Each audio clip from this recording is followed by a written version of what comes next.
Welcome to Denglisch Docs. It may sound funny, but if you want to speak English well, you need to know a little French. Here are some of the most common French words we use in English.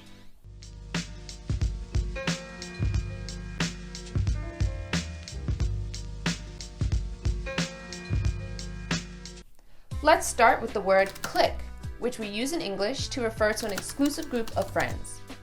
So you can say, I've been hanging with the same clique since I was in high school, because we lived on the same cul-de-sac.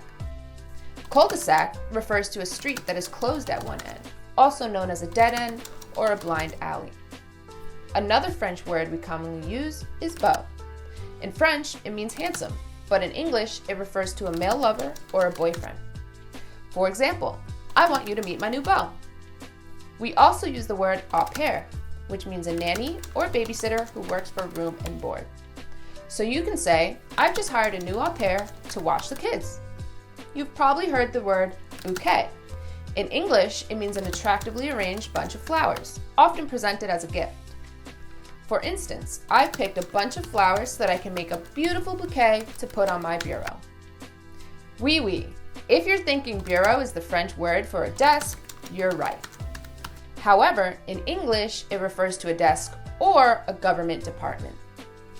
For example, you might ask someone, do you work for the FBI? You're dressed like someone who works for the bureau. In response to your inquiry, they might say, au contraire, I'm an entrepreneur, which means, on the contrary, I'm someone who started my own business. If you happen to make a gaffe or a faux pas, which is an embarrassing remark, a tactless act, or a social blunder, you can always come up with something more apropos to say.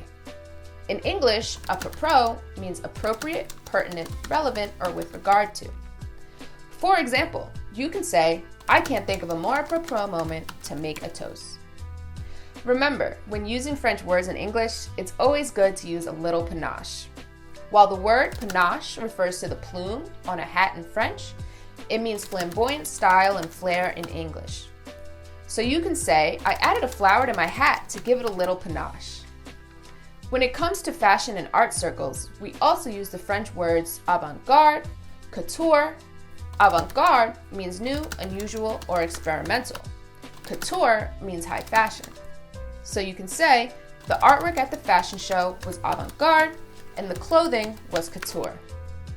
We also use the word connoisseur, which means an expert who understands details, techniques, and principles of an art. However, the word connoisseur can also be used to talk about someone who has an appreciation for subtleties, especially for food. Such a foodie may use the phrases à la carte, which means ordering separate items on a menu, sauté, which means to fry in a small amount of fat, à la mode, which is a dessert topped with ice cream, and bon appétit, which means enjoy your meal. For example, a waiter might say, will you be ordering à la carte this evening?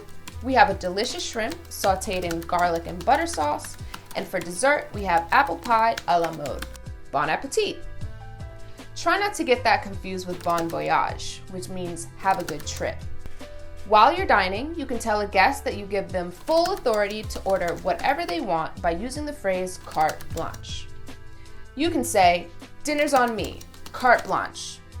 Speaking of guests, when inviting friends to a wedding, we often use the phrase RSVP, which means please reply to this invitation. For example, a party planner might say, did David Hasselhoff RSVP? And their protege, which is their trainee, might say, yes, he RSVP'd last week. Now this may seem cliche, which means overused, but when using French words in English, don't use too much of a good thing. You don't want to sound snobbish or like you're trying to speak faux French, which means not real or an imitation French. While some bourgeois and aristocratic people do this from time to time, it's not always considered genteel, which means elegant and respectable. And voila, there it is, some of the most common French words used in English. Be sure to incorporate some of them into your conversations when you want to add a little je ne sais quoi to your tête-à-tête. Thanks for tuning in to Denglisch Docs. We out like that.